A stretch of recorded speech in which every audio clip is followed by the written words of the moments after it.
Good morning. Good morning.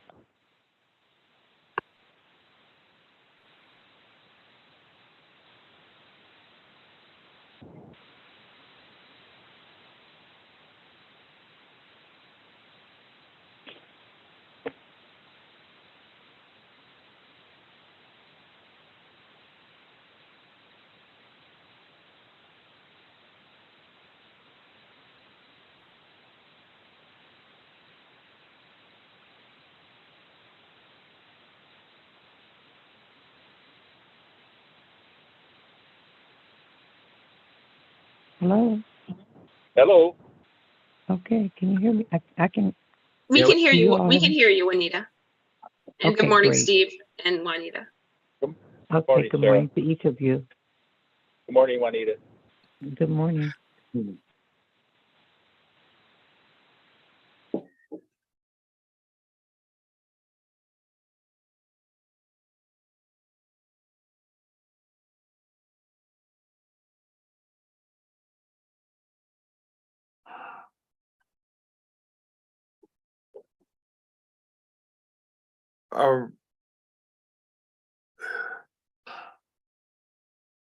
That makes 9. I think we have 4. Yeah, I we got can it. start our Yeah. technology. Good morning. As Vice Chair of the Commission, I call this meeting of the Michigan Independent Citizens Redistricting Commission to order at 10:11 a.m. This Zoom webinar is live streamed on YouTube on the Michigan Independent Citizens Redistricting Commission YouTube channel. For anyone in the public watching who would prefer to watch via a different platform than they currently are using, please visit our social media at Redistricting MI. Our live stream today includes closed captioning. Closed captioning, ASL interpretation, and Spanish, Arabic, and Bengali translation services will be provided for effective participation in this meeting. Email us at redistricting@michigan.gov for additional viewing options or details on accessing language translation services for this meeting. People with disabilities needing other specific accommodations should also contact redistricting@michigan.gov. This meeting is being recorded and will be available at www.michigan.gov/MICRC for viewing at a later date. This meeting is also being transcribed, and those closed caption transcripts will be made available and posted on the michigan.gov/MICRC website and written public comment submissions. There's also a public comment portal that may be accessed by visiting michigan.gov/MICRC. This portal can be utilized to post maps and comments, which can be viewed by both the commission and the public. Members of the media who have questions before, during, or after the meeting should direct those questions to Edward Woods III, Executive Director for the Commission, at woodse3@michigan.gov or at 517-331-6309. For the public watching and the public record, I will turn to Department of State staff to take note of the commissioners present. Good morning, commissioners. Please stay present when I call your name. I will call on you in alphabetical order, and please also state where you are attending remotely from by disclosing the city, township, or county you are attending from.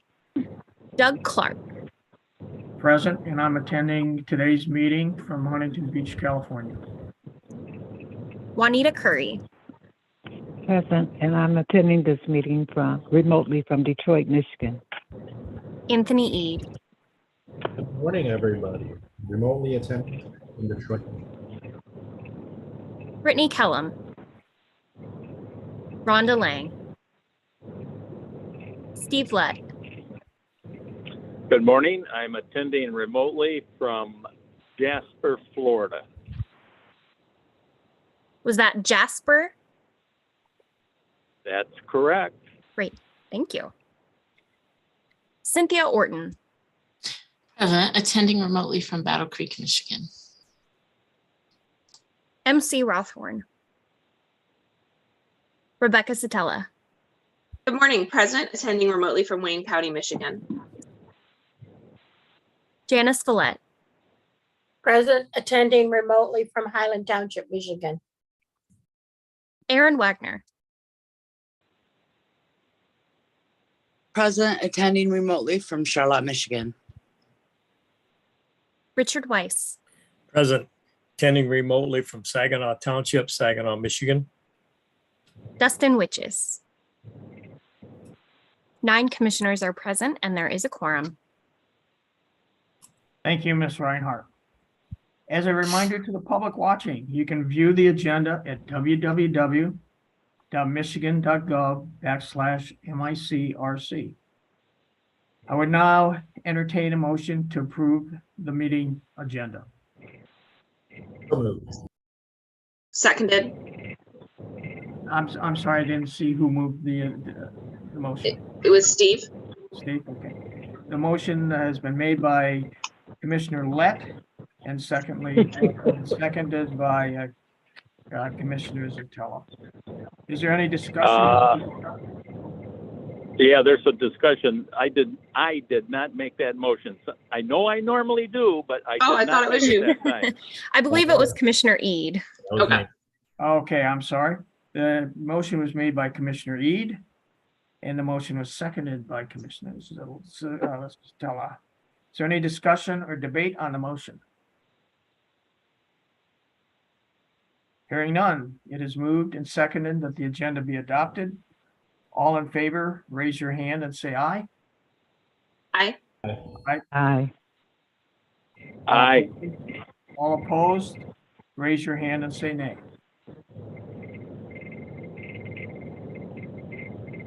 The ayes prevail. The motion is adopted. And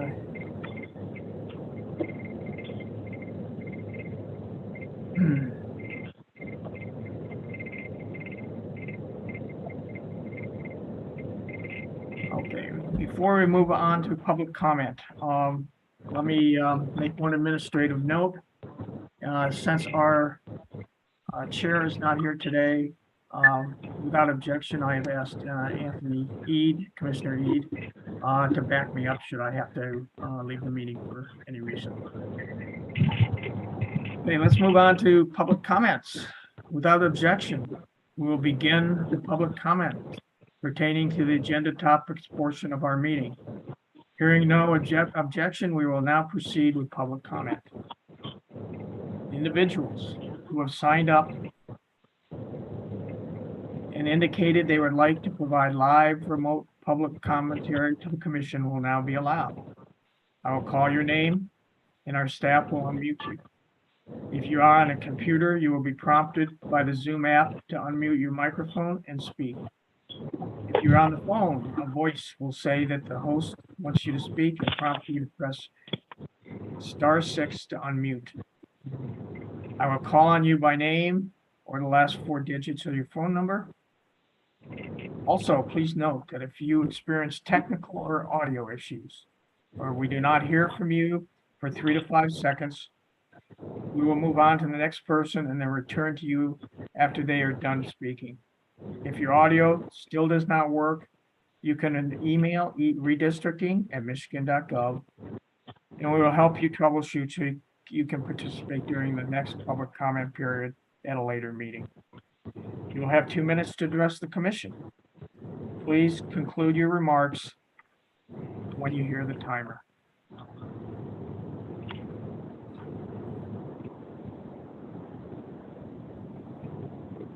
First in line to provide public comment today is James Gallant.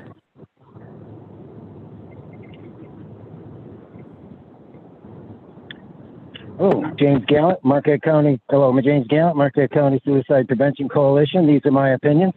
Commissioners, please refer an apparent collusion to enter false statements upon the record of the MICRC public records by resolution to the Michigan Attorney General Dana Nessel concerning at least two statements contained in your document, Commissioners Orientation and Research Materials from September 17th, 2020.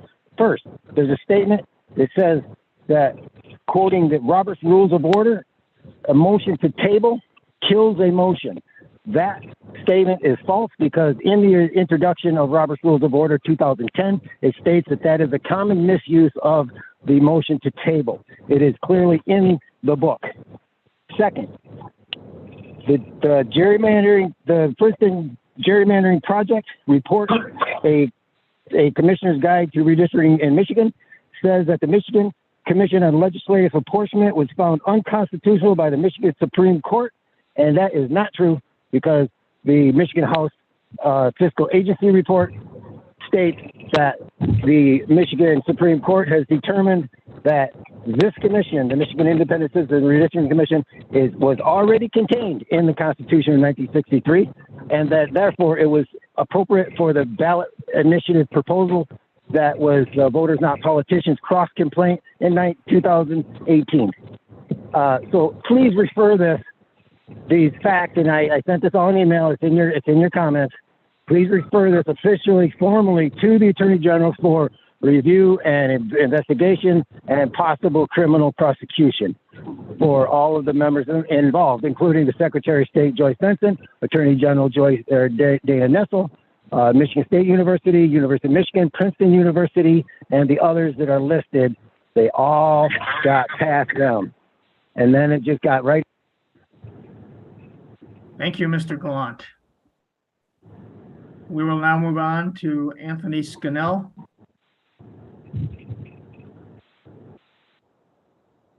You should be unmuted and you're invited to address the commission, Mr. Scannell.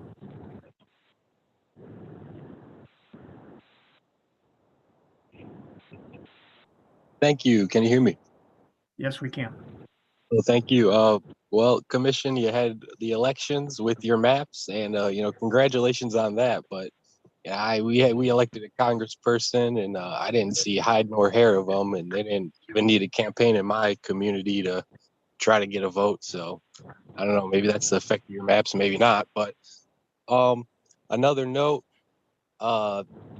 I don't know. It's just like, it's kind of in terms of what Mr. Gallant often brings up. I don't understand the way you guys vote on motions because, it seems like some people still want to say something, but then one commissioner will say, well, I call the question. Well, I don't really think that's how it works. I think you're supposed to vote on a motion and the discussion, and that's how you can determine if everyone said everything they need to say. But I mean, you haven't done it once yet, so I don't think you're going to start. And then lessons learned. I thought the lessons learned video was mostly excuses learned. I mean, there was very few lessons in there, very large number of excuses for why you did whatever you did. And I don't know, you didn't include anything about the software, not the software, the website map making that you made available to the public. You didn't have any lessons about that I noticed.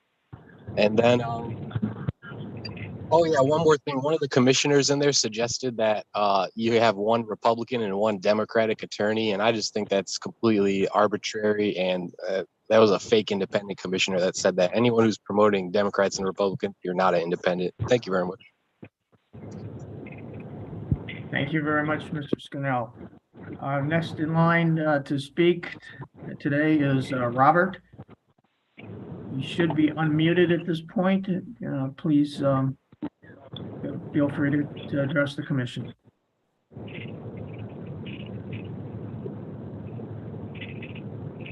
That participant is not present. Okay. That concludes our public comment. Please feel free to email public comments to the commission at redistricting@michigan.gov. We appreciate everyone who offers public comment in whatever way you choose. and invite you to keep sharing your thoughts, especially if you'd like to share ways that the MICRC processes or procedures have been good or could be more effective.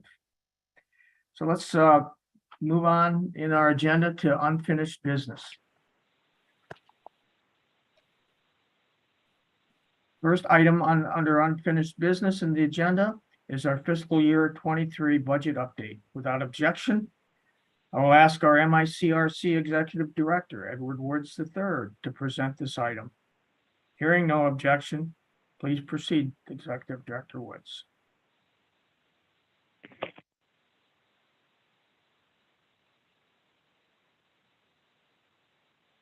Are you able to hear me? Yes, yes, we are, Edward. All right, and you're able to see my screen. Okay, wonderful. Budget process. As many of you know, last month we took the opportunity to explain the constitutional requirements as it relates to the budget process for fiscal year 23. And working with Commissioner Stephen Lett, our legal liaison, and our attorneys from Fink Bressick, Mr. David Fink and Mr. Nathan Fink, we reached out as a courtesy to state our intentions to the appropriations chairs for the Senate as well as for the House. Yesterday, I repeat, yesterday, we received a phone call from the Appropriations Office requesting a meeting today to talk about the budget, and that will take place at 2:30. Once again, we received a phone call yesterday for a meeting today at 2:30 p.m. To meet with the Senate Appropriations Chair. And then also yesterday, we received a letter from the Chair of the House Approps, received a letter from a chair for the House Approps to meet on Tuesday, next week, Tuesday, to discuss as well. As we shared last week in going over the constitutional requirements, we highlighted the Constitution with regards to the requirements of the annual budget, as well as the process for a supplemental if the annual budget does not cover enough. So that will be our focus when we meet today is the constitutional requirements. As we shared last week, the voter intent as relates to ballot proposal 2018-02, and then also as relates to democracy.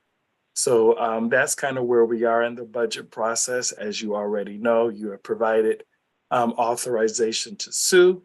But as you know, in being elected, I should say being selected as independent commissions and knowing our values, our preference has always been to do it in a deliberate and amenable process. And so that's why we provided the courtesy. We're trying to work, as we know, when the voters put in this Independent Citizens Redistricting Commission, they had no desire, I repeat, no desire for partisan bickering, but they wanted to make sure that we had fair maps with citizen input. And so we've tried to make sure that we have not announced or threatened or do anything that would create disruption in our relationships and meeting our constitutional requirements in terms of being professional and being courteous. We have stuck with that. We have not resorted to name calling. We have not accused or made innuendos or anything along those lines. Our whole process, our whole approach was to honor our values and to represent what the public wanted as it relates to a fair and independent, nonpartisan commission. So that has been our approach with regards to the budget process. We will meet with Senator Stamos and we'll meet with Representative Whiteford and then provide a report. If there's any questions, I can take them at this time, but Commissioner Lett is here, as well as David and Nate Fink if there's something I missed or needs to be added. I see Commissioner Wagner has her hand up. Commissioner Clark. Okay, I didn't see that. Aaron, our Commissioner Wagner, go ahead and proceed. I just have one question. Edward, what time is that meeting next Tuesday with the House? 11:30. All right, thank you. And it's just with Representative Whiteford as the House Appropriation Chair. It's not a subcommittee or anyone else. All right, thank you. You're welcome. Does anybody else have anything they want to add? Commissioner Ede. Thank you, Commissioner Clark. Do we have any contingency plans in place in case this discussion isn't as fruitful as we hope? Commissioner Ede, the commission has given us, the opportunity, to pursue remedies, including litigation. And so that would be obviously the last step. That's not the step we want to take, but it is an option that the commission has made available to us. Thank you. Commissioner Juanita, I cannot see you on the screen. Do you have any comments to make? No, I don't have any comments at this time. Okay. Thank you, Chair Doug. Okay. Steve? No, I think Edward has summarized where we're at. I know they wanted, or Edward at least requested that I participate in the meeting by phone or virtually, and the powers to be at the state wanted just a face-to-face meeting, so that's what will take place. I'm sure that with our representatives that are lined up to be there, we will be more than adequately represented. And so it will be interesting to see what comes of it. Okay. Thank you, Steve. David Fink, you have a comment? Yes. I just wanted to say thank you first to Edward for his summary, and also want to note that due to the work that Edward has been doing in moving this forward and the commission, that I don't think Edward mentioned this just now, and I think it's important that you know that there is a proposed supplemental budget adjustment from the budget office that's been submitted to the legislature on November 4th for $1.5 million. That said, we don't even know if the legislature will be in session between now and the end of the year. And so we're very much looking forward to our meeting today and in hearing from the State Senate, where they see the State Senate Appropriations Committee, where they see the likelihood of addressing this issue. Thank you, Mr. Fink. Are there any other comments? Yes, I just want to make sure that we have not, I understand what Mr. Fink says, we have not been officially notified of that. So that's why it wasn't shared on my end, just so I have an understanding. Okay. Yeah. And to be clear, I share that only. It is a matter of public record that there is a okay, as long that there is a request. Yes. Okay. Are there any other comments or questions? Okay, thank you. Next on our agenda is on the unfinished business portion of the agenda, the lawsuits. Without objection, I will ask Commissioner Steve Lett, our legal liaison, to present this item along with our attorneys from Fink, Grezek. Hearing no objection, please proceed, Commissioner Lett. Can everybody hear me? Yes, we can. Yeah. Okay. You guys Sarah's muting and unmuting me because my phone's not doing that automatically, so I never know when I'm on or not on. The latest and greatest is that Baker Hostetler has, we're in discovery. Baker Hostetler has asked us for some further transcripts. Evidently, the plaintiffs have requested copies of all the transcripts, and I noted an email today that those have been provided with the exception of 4 or 5 and some questions on how they were transcribed. But other than that, that is, I believe, the AG case. So it's just moving along. I know there is a scheduling order in place. And I think either Nate or David could speak more to that, but basically things are proceeding in the normal course of business as far as lawsuits go. And that's all I have. Okay, thank you, Steve. Do you have anything to add, Nate Fink or Dave Fink? I'm sorry. I was able to just join by video. I can provide the, can you all hear me? Yes. Okay, I apologize. Yeah. Well, good morning, everyone. So I don't have much to add, and I apologize. I was transitioning from my phone to the computer, so I heard most of what Commissioner Lett said, and I don't really have much to add to it. I think he mentioned the Benarian case. Okay, so if he didn't mention the Benarian case, the Supreme Court, we sent a message along to the commission. The Supreme Court of the United States just last week issued an order dismissing as moot the plaintiff's appeal of the 3-judge panel's denial of their motion for preliminary injunction. The case now goes back to the district court, the 3-judge panel in the Western District of Michigan. We don't know what the plaintiff's intentions are, if they intend to move forward with that case. That's the case that is challenging the congressional map. We will let you know when we get a better sense of whether the plaintiffs do intend to move forward with that case or perhaps would dismiss. And I know that Commissioner Lett had summarized where we are on the AG case. I don't have much to add on that. We'll be in touch with you. We and or the Baker firm folks will be in touch with you, I think, fairly soon about possibly scheduling depositions and that sort of thing, but we're not quite in that, excuse me, in that phase yet. Thank you, Nate. Juanita, I cannot see you. Do you have any comments? No, no comments at this time. I'm just listening closely to what you're saying. Okay, thank you, Juanita. Anthony.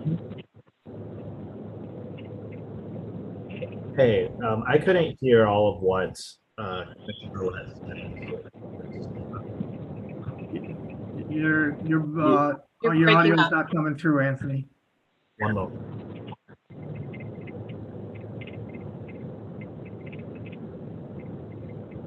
Is that better? Can you hear now?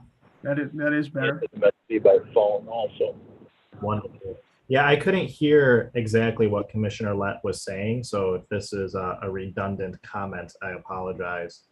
Mr. Fink, there had been conflicting reports, in the various papers around here on the status of the Benarian case. So was the dismissal from the Supreme Court, was it just on that appeal of preliminary injunction?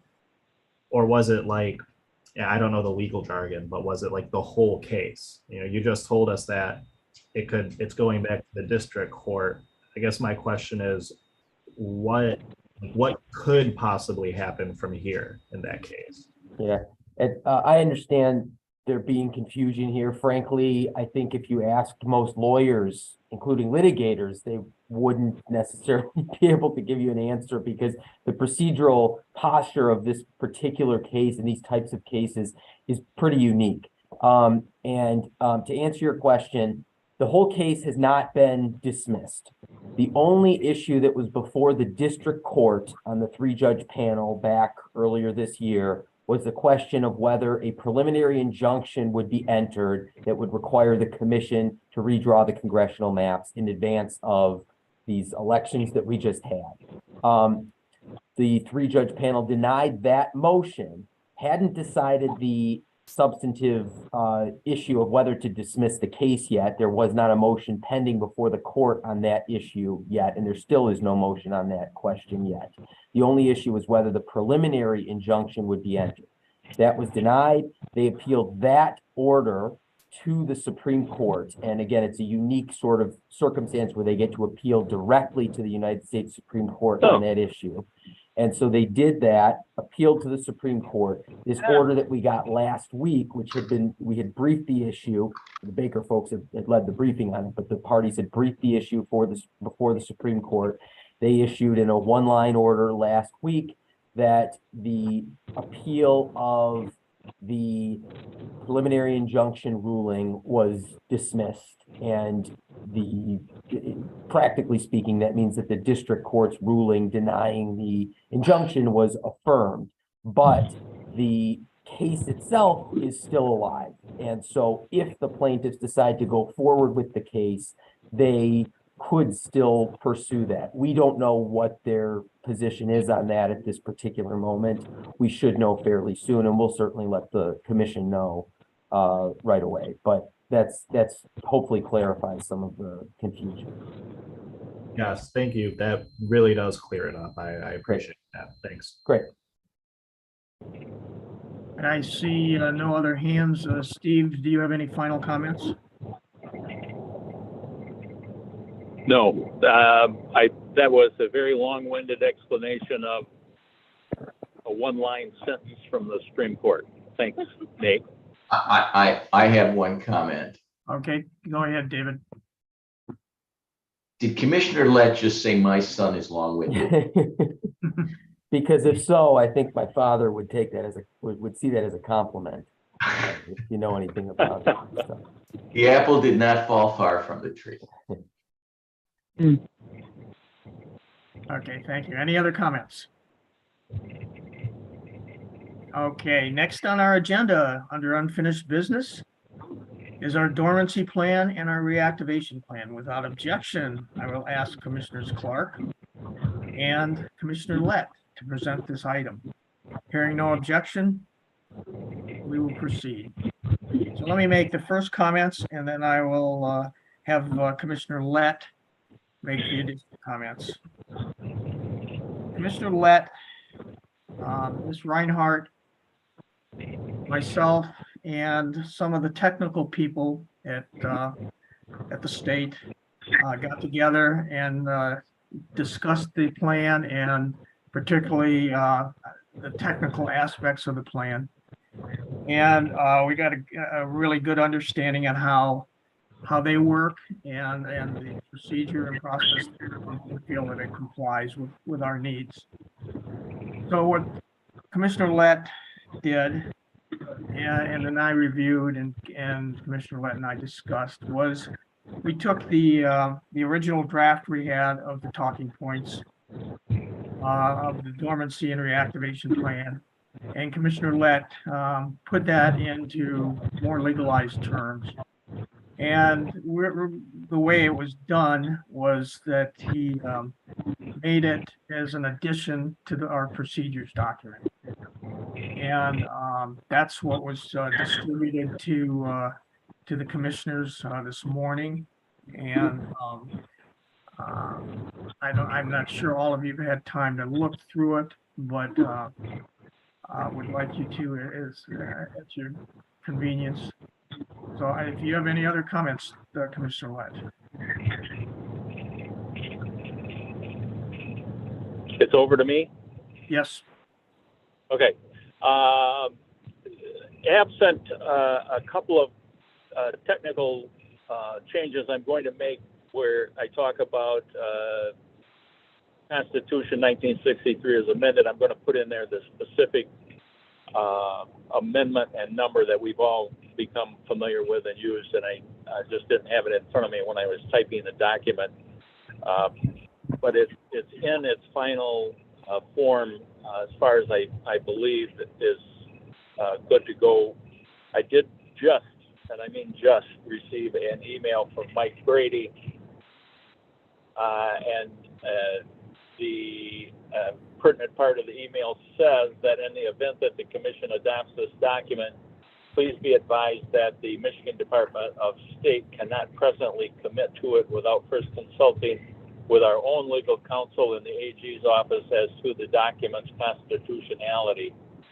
Thankfully, the question of dormancy is not yet ripe. This email is certainly not a surprise to me, nor should it be a surprise to the commission. We have talked, I have talked along with Commissioner Clark, with our council, and certainly there is an internal debate as to doing this. So I think the process is to clean up a little bit of the language, very, very, very, very minor, and then move forward with it. I think in order to get a opinion from the Secretary of State and the AG, we'll need to adopt it. As Mike says, we're not in a position where we have to do that today. Plus, I need to do a little cleanup. But I think within my anticipation would be that we would put out a final proposal language for adoption at the next meeting so that everybody could take a look at it, make whatever comments they want, and then vote on it at the meeting after that. I think would probably be the technically best way to do it. That way it would be posted to the public and have everybody have an opportunity to comment on it. Back over to you, please. I agree with you, Commissioner Lett. Commissioner Zatella, you have a comment? Yeah, did you want us to just submit comments back to you and Doug on this, or do you want to discuss comments now? I just had, there's two little typos I found, so those I'll just send to you. But I had some concerns about 3.3.1, where we referenced expenses in the dormant period as being, potentially reimbursable, but I don't know how we would do that if we no longer have a budget in dormancy. So do you want me to just send those comments over to you and Steve and Doug, or? Yes, why don't you just send it to Commissioner Lett and myself? Okay, I will do that then. Thank you. I think that'll be the easiest and simplest way to address that. Am I still on? Yes, you are. Commissioner Zatella, the language, I know the language you're referring to, and Edward brought that up too, and I may want to clarify that. That doesn't mean that expenses while we're dormant, I don't anticipate any expenses while we're dormant. That expense line was meant if we come out of dormancy, then whatever expenses we would have at that time would be covered. So I think that's a good point. I'll need to clear that up and make sure that that's clear. If we're dormant, there are no expenses, period. Okay. All right. Thank you. Otherwise, I think it's a really good document. So nice work, guys. Thank you. But send that to me anyway, Rebecca, so that I've got it. I will. Any other comments on this subject? Okay, we'll get the revised document out and put it on the agenda for next meeting. Commissioner Clark, Commissioner Eid has his hand up. Yes, Commissioner Eid. Do we have a general idea about when, this actually might become a thing and we might actually go into dormancy? I think, we got the scheduling hearing for the Aggie case a couple weeks ago, and that had us in litigation till at least, I believe it was June, but I may be wrong. So I would think that would be the minimum, but do we have a better time frame of when this might actually, be a thing that we're looking at doing? Yeah, I recall, Commissioner Eid, that went into the fall of next year, but that's just a projection. So I'm not sure we can have a solid answer on that. Any other comments? Commissioner Lett? Oh, no, I'm all set. Thank you. All right. Commissioner Curry, do you have any comments? No, not right now. Okay. Oh, one other thing. I do have one comment. Our next meeting will convene on what day? Our next meeting, we'll talk about it when we get to agenda item on the 2023 meeting calendar, but the next one's scheduled for December 15th right now. Oh, okay. Thank you. All right. Thank you. All right. Next on our agenda, we will be moving to new business. And the first item is census resolutions. Without objection, I will ask Executive Director Woods to present this item. Hearing no objection, please proceed, Mr. Woods. I see Ms. Reinhardt has her hand up. Thank you. Yes, Ms. Reinhardt, please. Thank you, Mr. Chair. I had invited Rob Serber with GTMB. The commission may be familiar with Mr. Serber as he has presented to the commission in the past on redistricting data. Some time ago now, but you all should be familiar with him. I'd invited him to join this conversation, which is scheduled for 11 o'clock. I don't think he has joined yet at this time, and I would encourage you all to wait for him to be present to continue this conversation in case you have additional questions about the data that he could answer for you.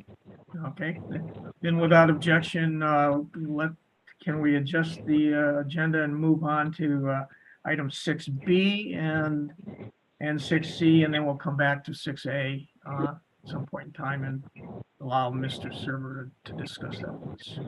Any objections to that? Okay, so let's move on to our next agenda item then, which is 6B, which is Sigma requests. And without objection, I will ask Executive Director Woods to present this item. Hearing no objection, please proceed, Mr. Woods. Thank you, Commissioner Clark. We've had two requests, I should say one formal request as relates to access to our Sigma. Sigma is the financial data that records our expenditures and how every penny is being spent by the commission. We received one request from the Senate Fiscal Agency, and I shared with them that we would need a formal letter request, and it didn't come directly from them. It actually came through the Legislative Services Bureau, and they wanted to have access to our funds or what have you. And I said we needed a formal request and that needed to be voted on by the commission. That was not something that I could authorize on behalf of the commission. And so as a result of not receiving the formal request, it's not being presented today. As all of you know, all of our funding, all of our money is an open record. It's nothing, we have nothing to hide. We have a clean audit. We do our financial reports, our quarterly reports are listed on the website. So anyone can see how every penny is being spent by the commission. And if there's information that they wanted to have or more specific, they could send an email and ask us with regards to a request. But I have received nothing and no follow-up, but did want to acknowledge that it did come indirectly to the Legislative Services Bureau, but at this time have not received a formal request from the Senate Fiscal Agency. As we all know, we are a part of the legislative branch and the independent part of that branch. And so as a result, we're here to cooperate and assist and provide information in an open and transparent manner. We've established that through our public record request. We've established that through the media and our follow-up. And so just not knowing enough about that. And with regards to the formal request, not received it, it is not being brought to you today, but did want to acknowledge that for the public record. Commissioner Clark? Yes, I have had one comment to make, and then I'll open it up for further discussion. It's my opinion that as we get these requests, that we should deal with them on an individual basis, that we should not approve any motion that it's a blanket motion that allows anybody to have access to these records whenever they want. We should be able to get individual requests. We should be able to get a reason why they want it so we can understand what their objective is before we authorize access to the data. So that's my comment relative to this subject. Are there any other comments? I would say that I agree with Doug about the how we take care of letting someone see our records. Okay, thank you, Commissioner Curry. Anybody else has any comments? Okay. So when we do get a formal request, Edward, I would recommend that you bring that forward to us as a commission. Thank you. The next item on the new business agenda item is item 6C, which is our 2023 meeting calendar. Without objection, I'll ask Executive Director Woods to present this item. Hearing no objection, please proceed, Mr. Woods, as we have one meeting left that's scheduled for this year. And I think you have some comments on the 2023 calendar year. Well, thank you, Commissioner Clark. If I can, there's actually 2 requests in terms of Sigma requests. The second one comes from the Office of Financial Management, and they have a new employee. And apparently the former employee had access to that information, but the person having responsibility say they need it for payroll processing. And I asked the question, that our payroll, as we all know, is being done through Kelly Services, not by the state. What was the purpose? And I have not received an answer. So just wanted you to know that a former employee had access. Now they're trying to get something for a new employee, but they haven't made it clear as to why they need access, even though payroll is processed through Kelly Services. So I was looking for some direction from this commission, how you would like me to proceed. Any comments on that? Commissioner Reed. And then So, Commissioner Norton. what do they need? Did they say in their request? We have 2 requests. Did either of them say what exactly they need access to the Sigma database for? Well, once again, this fiscal agency has not submitted a request. We sent an email to Legislative Services Bureau. That's why I'm not bringing that to your attention. The second one came from the Office for Financial Management, and they're saying they need the request for payroll. And that's when I sent the email back saying, our payroll is processed through Kelly Services. Is this germane to us? Is this relevant? And I have not received an answer. Commissioner Horton, did you have a comment? I kind of had the same question, but yeah, it seems a little odd to me that they want this when, like you say, we're paid through Kelly. So the question I do have is, if you receive, since we're not meeting so often, if you do receive requests that need to be met timely, is there a way that we can give authorization for that without a meeting, like through email? Could you ask through email and we each answer, or is that not okay? Because that would be commission business, I guess, so it would need to be in a public meeting. Correct. So if there's a timely... Mr. Brady's got a comment relative to this. Let's hear his comment, and then we'll come back to you, Commissioner Orton. Good morning, Commissioners. Mike Brady from the state. I appreciate Commissioner Orton's question, though I didn't raise my hand to respond to it, but instead just to offer perhaps a broader context with respect to this. And I think it was the last topic as well, just Sigma requests and requests along those lines. I'll note that in our experience, those are pretty standard requests, and there are some organizations that regularly make requests of not just salary, but also expenditures and travel reimbursement, mileage, et cetera.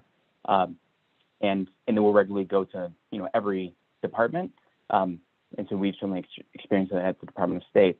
The case law on it, otherwise, is that those are absolutely public records because they're talking about reimbursement of taxpayer dollars. So notwithstanding Commissioner Clark's prior statement and his preference to not have a blanket approval, I would note that the end result there's an argument that would simply forestall the public gaining access to seeing how its taxpayer dollars were spent, and whether it's perhaps not more efficient per Commissioner Orden's perspective to simply authorize Edward, Director Woods, to treat these as the public records that everyone else in government treats them as. So just some background and perspective. Thank you, Mr. Brady. Let me come back to you, Commissioner Orton. Well, I guess my real question is, since it's all public record, why do people need to request? Why can't they just access it? Right. Well, remind you, this is access to Sigma, which is our accounting system through the state that runs through Legislative Services Bureau. That's what they want access to. As it relates, I mean, we're more than happy to share the information. We're more than happy to receive the calls and ask and give the information. That's not the issue. The issue is they want access to the system, which requires them to have our approval. Commissioner Ede. Yeah, I'll make a motion to have that approval for the request based on what Mr. Brady just told us. Is this approval a blanket approval or for one specific request? Just not blanket approval, but for the two requests that have come in.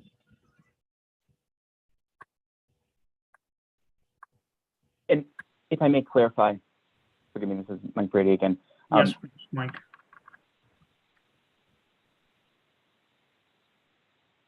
So we don't, though we regularly, again, along with other departments, receive requests for the information, I don't recall ever receiving a request for someone to access Sigma itself. So that's an important distinction that, I don't know how someone can access the system without giving them the password. And that is, I would say, not a good idea. And, Commissioner Zapella, others, nodding your head. So I'm not entirely clear on what the request is there, and, full confidence in Director Woods, and the like in terms of handling those, but just in terms of making the distinction between whether there's approval for the information to go out the door versus whether there's a approval for someone to gain access to a system which has an internal purpose and function. In terms of the interplay between Kelly Services and otherwise, since you use a third-party vendor, Kelly Services, to provide some of these services to the commission, if someone was making the request, I can see how, well, if they make the request to Kelly Services is a private entity. They're not bound by other understandings of, public records. They're bound in a contractual way to you as their client. And so I would expect Kelly Services would have to decline that, and they'd have to look to you, and you can make the information available. If someone asks you and say, well, I want this information, you say, well, we don't actually have it. We have Kelly Services. That may be technically accurate in terms of you rely on a third party, in this case, private vendor, to provide the service. But you do actually still have control over that, and you certainly can direct your vendor to release information to you or not, or release information to the public. So I think that I'm wondering if that's part of the interplay of the question, and whether it's a little bit something along those lines versus the Department of State and other departments at the state and other, governmental entities, where the kinds of services that Kelly Services provides to you, we have staff, given our scale, who are in-house, who are providing that. So we actually have no questions asked, 100% control and possession of the documents. I don't know if this makes sense, but I'm just trying to think through where the questions are coming from and what may or may not be helpful. Well, I appreciate Mr. Brady, and I appreciate what Commissioner Ede is trying to do to move it along. But I think just in the interim, let's just identify the purpose behind these requests and just deal with it at the next meeting would be the best way to go. And that way we can have more information and adequately represent the request. And then we can talk to Mr. Brady and others just to make sure that this makes sense before we move forward. I just wanted to be clear that I did not authorize anyone access without coming to the commission, and believe that this needs to be a discussion item. So I will press to get the information that has been requested and bring it to the commission for approval. But I think at this point, that might be the best way to handle it, Commissioner Clark. And Commissioner E, with your support, we could just move this to the next meeting. Yeah, I withdraw my motion. Okay. Thank you, Mr. Commissioner E. Okay, I now, think that's the most reasonable thing to do, Mr. Woods. thank you. I will address the 2023 meeting. This is a tentative calendar, and this is something that we will look at because people need to check their schedules, including the Michigan Department of State, as well as each of the commissioners. No one has seen this, but it's been based upon feedback in terms of meeting, how many times we should meet, and along those lines. And like I said, this is tentative, subject to change. But at this point, knowing that we have some court dates coming up and some things along those lines, I'm recommending that we meet every other month. And this will also give us time to do our financial reports. Obviously, because we haven't spent any money in October, we do not have a financial report for October for the fiscal year. But once again, these are tentative dates for consideration. People can loop back with us and let us know, but it also gives us enough time to do the financials because of the closing, getting the closing information and working with Insight 3 to provide that information to the commission. So the dates being proposed are the third Thursday of every other month, the third Thursday of every other month. So January 19th, March 16th, May 18th, July 20th, September 21st, and November 16th. I know this is new information for everyone, so we will be sure to share it and check with all of our respective stakeholders and then bring back a calendar for action at the next meeting. If there's any questions, I can take them at this time. Thank you, Mr. Woods. I do have one comment. It's my understanding that initially we had 2 meetings a month scheduled, and then we knocked it down to 1 meeting a month and made a decision that if it wasn't needed, it would be canceled prior to the meeting. And I feel that we should schedule 1 every month and then make a determination according to that standard and not deviate from that standard. So that's my opinion on that. I'd like to get some other people's opinions. I agree with you, Chairman Douglas Clark. Thank you. This is Juanita Curry. Thank you, Commissioner Curry. Commissioner Reed, do you have a comment? No, I also agree. I think meeting once a month, quite frankly, might be the minimum of how often we should meet, given that we're still being paid for this job. I know there's not that much work left to be done, but I mean, a lot can change in a month, whether it be if any new litigation gets filed or are there any updates to our litigation that we should inform the public about. I think once a month is the safer way to go. And then if we, like how you just said, Commissioner Clark, if we don't need the meeting, we can always cancel it, but having it scheduled, I think is the better way to go. I do too. Ms. Reinhardt, you have a comment. Yes, I'd like to note for the record that Commissioner Kellum has joined at 11:01 a.m. Commissioner Kellum, can you tell us where you're joining remotely from? Good morning. I'm joining remotely from Wayne County, Michigan. Thank you. Thank you very much. Are there any other comments relative to the 2023 calendar? Or any motions? Well, I'd like to put forward a motion then. I'd like to put forward a motion that we have 1 scheduled meeting for each month of the calendar year, and that the executive director and the chair of the commission should make a determination at least a week ahead of time whether or not we're going to continue with the meeting for that month. Commissioner Clark, we do have in our rules and procedures process for cancellation. So if we can just stick with that, and then we can bring back a calendar next month that has a meeting once a month for consideration. Okay.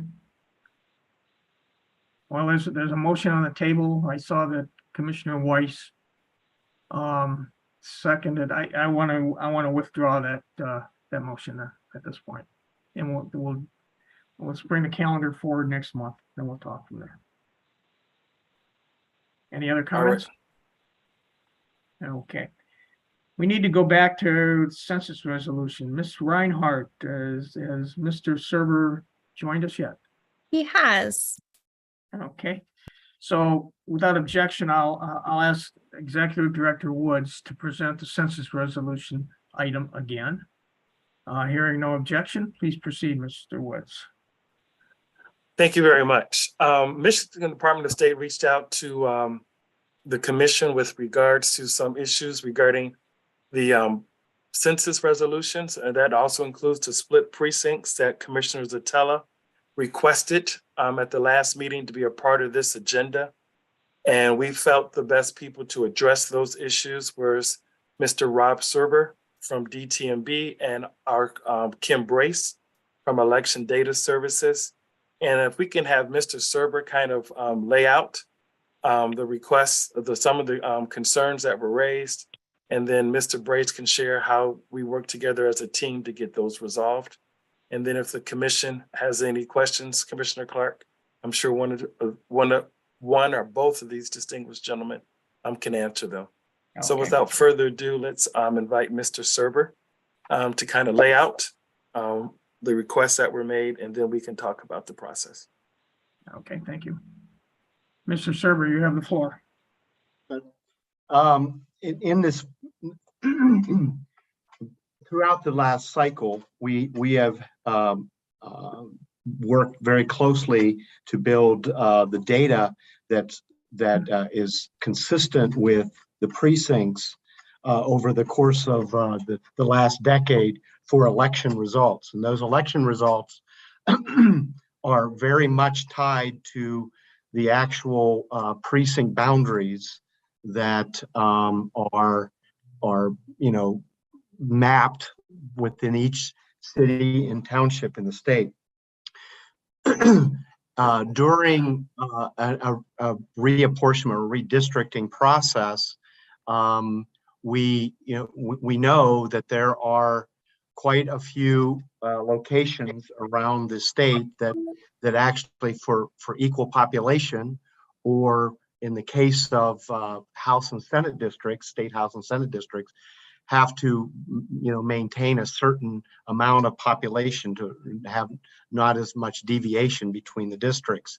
And in that regard, there are times when the precincts do get split, and that it does create quite a bit of work for the townships, the cities, to be able to run the elections and make modifications to the data.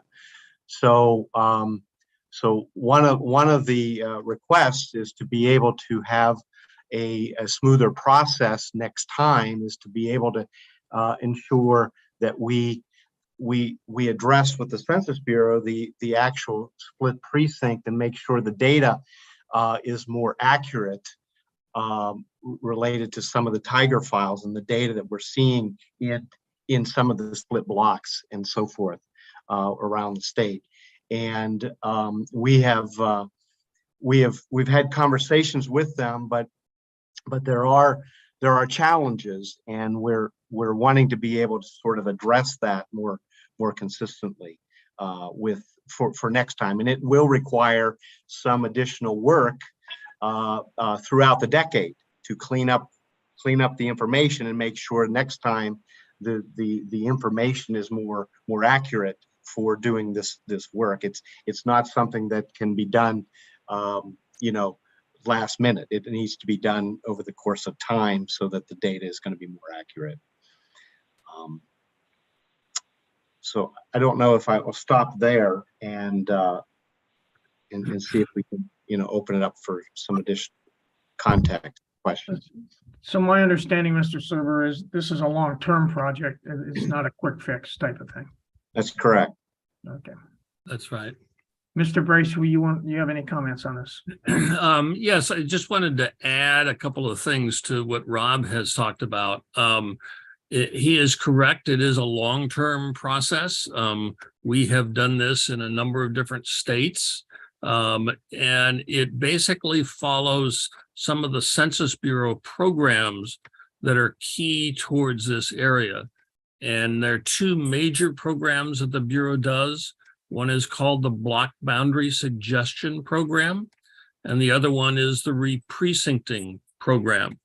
The Block Boundary Suggestion Program basically takes place in the year ending in 5 in a gross sense, and the Re-Precincting is basically done in the year ending in 8, where they collect and gather the precincts at that point in time to go into the Tiger files. What we have found in working with a number of different states is both parts of that program are critical. And the state did not do the Block Boundary Suggestion Program, as I recall, this last decade, but I would certainly recommend that that take place. And part of that at this point in time is to get to these things that Rob had outlined. We worked with Rob in terms of what we knew that the Census Bureau was having. And it is an issue that basically comes up with the state has its own set of data geography that may or may not correspond to census geography. And as everybody in the commission knows, we use census geography for doing the redistricting. This becomes more critical, particularly when township boundaries may not follow in the same line in both files, the state file or the Tiger file, as well as city boundaries. City boundaries are more suspect, but we have found in other states that the Bureau basically did township boundaries back in the 1970s, and in many instances never updated them. And so in New England, we found a number of instances where we had voters on the wrong side of the township boundary, and it was just simply the Bureau had not kept up with and adjusted the township boundary to ground truth with the better set of geographies and the better set of aerial photography that's available. So the whole phase 1 program, the BBSP, can be utilized to try to look at these issues and try to correct them early in the decade, mid-decade. I did talk with the Census Bureau yesterday. They have not really announced yet these two programs, but they're anticipating it being on the similar timetable that they did last decade. So I think from planning purposes, from your standpoint, we should be looking at, funding Secretary of State, funding whomever to do phase 1 and make use of all the good data that you have, as well as the better geometry that is available, and try to get some corrections within the Bureau to get things correct and accurately depicting on the aerial photography that we now have. Thank you, Mr. Brace. Commissioner Zatella, you have a comment. Yeah, I mean, I think this was important to raise this issue to the full commission because I was aware that we have received some municipalities that have expressed concern about their precincts being split. But I honestly am not even sure that even if we, had the technological capability at this point to fix anything, I don't think legally we could. I think our maps have been approved, and unfortunately there are these errors that affect certain areas, but I don't think that the commission has the ability to go back in and adjust those boundaries anyway, even if we were to get different information. And Mike Brady, I don't know if you're prepared to weigh in on that or not, but that's sort of my understanding, is that our maps have been approved and we can't just go back and adjust them, even if we've unfortunately created an unintended situation with a particular precinct being split. Thank you, Commissioner Zatilla. Rob Server, I have a question for you. Who should take the lead on this? What's your Well, recommendation? So I guess I'll just sort of say this, in the past, what we've done is the group that has sort of worked on some of these data issues, and we provided some of this information, was the sort of the bipartisan group that sort of worked on the data to some degree over the last decade. And in my role, I'm the nonpartisan designee for the Census Bureau. I was identified as that nonpartisan designee, and in that way, I help facilitate that process. I don't do all the work, but I help facilitate that. So, for lack of a better way, I probably would be the de facto Census Bureau contact, because that is officially sort of my role and my hat I wear in that. But that would be maybe at least a starting point in that discussion. Thank you. Commissioner Ede? Yeah, this is very informative. Thank you both, Rob and Kim, for being here today to educate us and educate the public as well. I agree with what Commissioner Zatella said. I think it's too late to do anything for now, but different for this cycle, for the maps we already passed, excuse me. But I think that part of our positions while we're still in them is figuring out how to make this easier for the next commission in 2030. So perhaps something we could do is put together like a list of recommendations or something like that to give to the state of Michigan in order to smooth out the process for next time. And whether that be doing those two Census Bureau mechanisms that Mr. Brace had mentioned, or other mechanisms to make it easier so that the next commission has the most accurate data possible. That's probably what we should do. In addition to this, I do have another question that relates to precincts, and it relates to precincts given that we might see a large influx of mail-in voting now that just now Proposal 2 passed and in 2018 Proposal 3 passed. Remember, we did have some issues with the 2020 election data, given that there was a large amount of mail-in voting. And if my memory serves me correctly, those mail-in votes weren't assigned to specific precincts. So I'm wondering, is there a plan or a mechanism in place for 10 years down the road when they do this again to get those mail-in ballots assigned to precincts, or just generally, what can we do to make sure the next commission has the most accurate data possible? Commissioner Clark, yes, that's something the Michigan Department of State will address during their report that Commissioner Ede referenced as relates to the absentee ballots. Let me. I've got a couple other people who need. I prefer to address it their now. hands raised. Oh, he wants to address it now. Misinformation. Commissioner Clark. Mr. Brady. Thank you, Chair.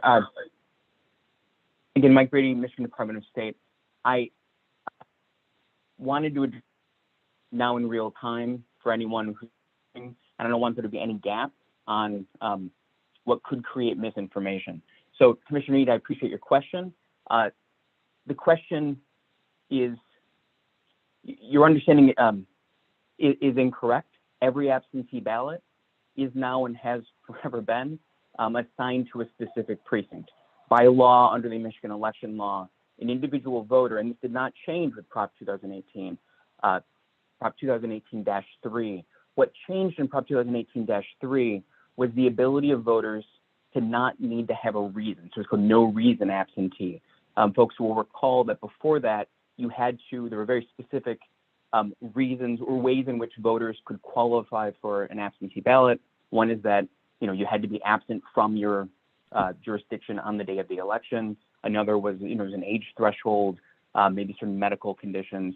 So it was more limited. But then as now, if a voter wants an absentee ballot, they contact their own city or township clerk, and the city or township clerk sends them the ballot that's appropriate for their specific, not just city or township, but the part of their city or township where they live. So we know that there are 1,520 different cities and townships across the state of Michigan, and that Michigan administers elections in a decentralized way through those 1,520 local clerks. But in contrast to that many jurisdictions, there are 5,000 unique, approximately 5,000 unique ballot styles for every statewide election. So which of the 5,000 do you get? The one that your clerk gives you for your specific address when you request it from your clerk, and then you return your absentee ballot to your clerk, and it is counted by your clerk. So all of that is done in, and has always been, and is currently under law, and that's not affected by Prop 2022-2 that was just enacted by the people of the state. So again, I appreciate the question, wanted to address that in real time, so there's no gap in time for anyone who may be watching right now and then has to sign off before MDOS gives its update. Thank you, Mr. Brady. Ms. Reinhardt, do you have a comment? I do. I just wanted to kind of elaborate on what Commissioner Eade spoke about with this impacting the next commission. So the issue of splits is something that we've had several meetings on in the past year, one of which we actually invited Commissioner Satella and Executive Director Woods to participate in, to talk about possible ways that the commission and the group which Mr. Serber is a part of could resolve these issues. And the understanding was that, of course, the maps as they currently exist, which the commission created and approved, those, we are not able at this point to fix any sort of splits or edit them in any way. But as Mr. Serber alluded to, and Mr. Brace, this is a process that takes a lot of time. So if the commission wanted to act to fix the data so that the subsequent commission does not encounter the same difficulty with splits, causing additional difficulties after the next cycle once new maps are drawn for townships and cities and clerks to have to deal with that, that would be something that you all would have to approve now to help out the next commission. I hope that kind of helps clarify, but what Commissioner Satella said earlier, that we are unable to edit current maps or fix any splits, is accurate. So we would be asking for help in assisting to fix the data for the next commission and subsequent maps that would be drawn. Thank you, Ms. Reinhardt. I'm sure all 13 of us would be available and willing to help if you need it. Commissioner Curry, do you have any comments? Commissioner Lett, do you have any comments? Can you hear me? Yes, we can now, Commissioner Curry. No, I'm just jotting down everything so I can maybe present it next time we meet. Okay, great. Commissioner Lett, do you have a comment? Okay, so my understanding from the conversation is that there is no immediate action that we as a commission will take, but we will be willing to assist you and work with you to make things better as we move forward. Is that a correct assumption? Okay. All right, great. Thank you very much, Mr. Serber. And Mr. Brace, we appreciate your help. Yeah. Thank you. Okay, next on the agenda is the approval of the minutes from October 27th meeting. These draft minutes have been provided to the commission before this meeting and are posted on our website. Are there any edits to these minutes? Commissioner Clark, those will have to happen at the next meeting. Okay. And we'll bypass that. The next item we've got is our executive director report. There is an executive director report today. Without objection, I will ask Executive Director Woods to provide his report. Please proceed, Mr. Woods. Thank you. Is everybody able to see my screen? Yes. Wonderful. October website in terms of actual hits, 72% went to the final and district maps. And then the 17% was the next highest, was the district maps by county. So in terms of our website, these are the top 2 places where people are going to access it. I don't think that's a surprise to anyone considering the election cycle. Website updates, I'm working with MDOS on the website challenges. You will notice today, I want to thank MDOS for the transcripts are up. And so as we keep moving forward, we will resolve those issues that I first mentioned when I did the commissioner attendance report. And then when I also mentioned when I did the catalog of meetings. So we're just on the process of getting those resolved so that everything is there. And it also, as I shared earlier, that we didn't miss anything or any links as a result of changing platforms, the website platform. So looking to have that all updated shortly. The quarterly reports, once again, are up. We did put up a preliminary report for the 4th quarter of 2022, fiscal year 2022. We will do a final report once the books are closed. But those quarterly reports, which provide the financial information and a summary of the commission meetings, are located off the website. And you'll see the quarterly report for each quarter that the commission has received funding is available on the website. There's a close-up event with the University of Michigan, Michigan State, and voters, not politicians, from 7 to 8:30 p.m. I repeat, from 7 to 8:30 p.m. on November 30th. Which is a Wednesday, and they're going to do a presentation on the performance of the commission maps. They will do a presentation on the performance of commission maps as a virtual seminar that will take place once again, Wednesday, November 30th from 7 to 8:30 p.m.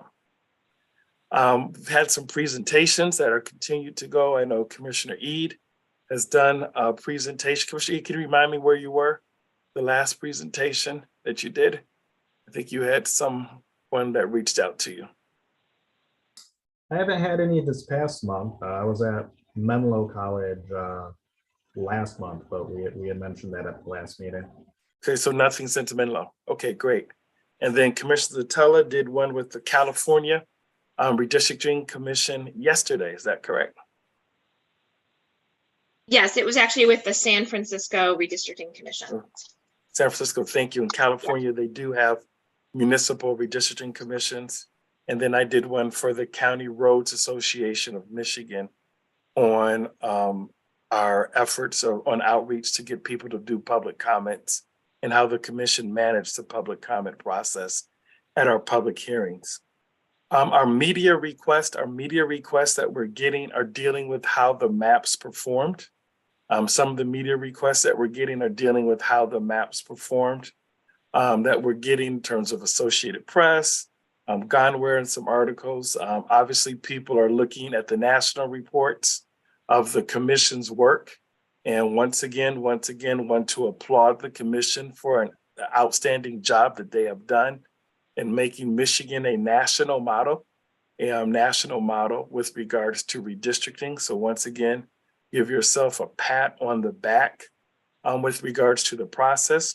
As we all know, when we emphasize and talk about the process, the way that the maps were drawn was that the commission followed the 7 ranked, I repeat, the 7 ranked redistricting criteria, where competition, I repeat, competition was not one of the criteria. And so we're sharing that information, how the commission did its work, and that's something that the media has been inquiring. You'll continue to see articles about it, and we'll continue to reach out to you with regards to sharing that information. If there's any questions, Mr. Chair, I can take them at this time. Do any of the commissioners have questions for Mr. Woods? And one last thing I'd like to share, I want to thank Commissioner Lett and our attorneys, Dave Fink and Nathan Fink.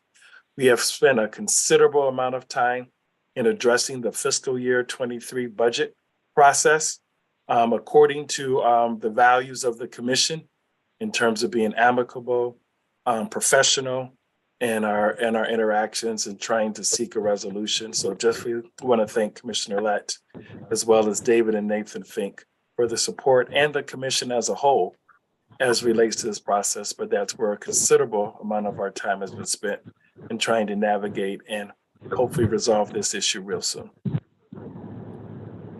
Mr. Fink, do you have a question or a comment?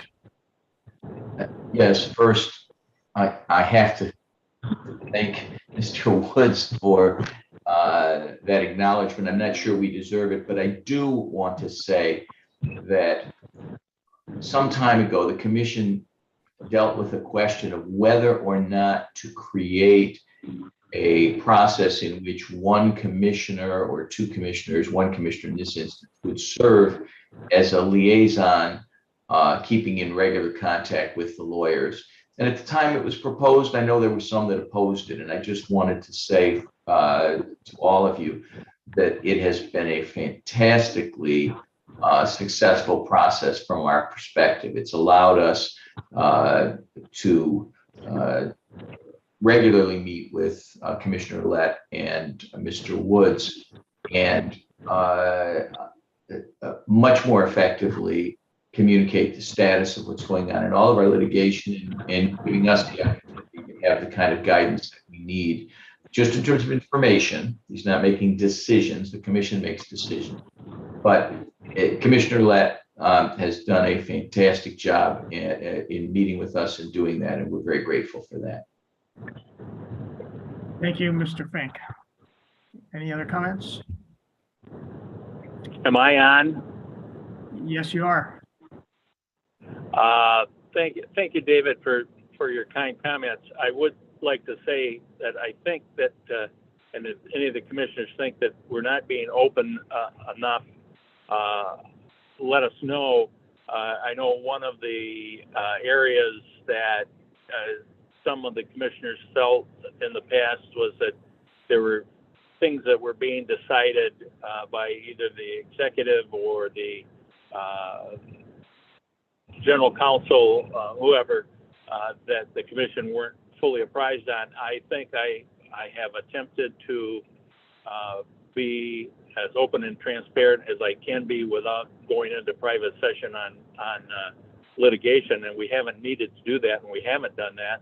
And I think it's worked out well. There was some concern whether or not we should hire another general counsel, which would have been a laborious process. And it's really worked out well with David and Nate. So if people have questions on what we're doing, just ask, because the reports that I make and the reports that I hear David and Nate make, that's what we talk about. So you're getting the full Monty. That's it. Thank you, Commissioner Lett. Are there any other comments? Well, let's move on to our next agenda item, which is our legal liaison report. Commissioner Lett, is there any additional legal information to report today? Nothing that hasn't already been said multiple times. Okay, thank you very much. Any questions from Commissioner Lett? We'll move on to the next subject, which is our MDOS updates. Without objection, I will ask Mike Brady or Sarah Reinhardt from the Michigan Department of State if they have an update. Hearing no objection, please proceed, Mr. Brady or Ms. Reinhardt. No updates from MDOS today. Okay, thank you very much, Ms. Reinhardt. Our next agenda item is correspondence. Correspondence received in advance of our meeting today was provided along with the written public comments to the commissioners in our meeting materials. Future agenda items. Are there any agenda items that commissioners would like to have added to future agendas? Commissioner Lett, do you have a comment? None other than the obvious, which would be the continued budget problems, but we'll report on those as they come up. Probably give an update after today's meeting. Correct. And throughout today's meeting, I think we identified two other items that we're going to bring up in future meetings. One is the 2023 meeting calendar, and the other is the dormancy plan and reactivation plan. So, any other comments? All right, let's move on to announcements. Are there any announcements from any of the commissioners? Commissioner Lett? It's 60 degrees in Ocala, Florida right now. That's great. Commissioner Curry, do you have any comments? Any announcements?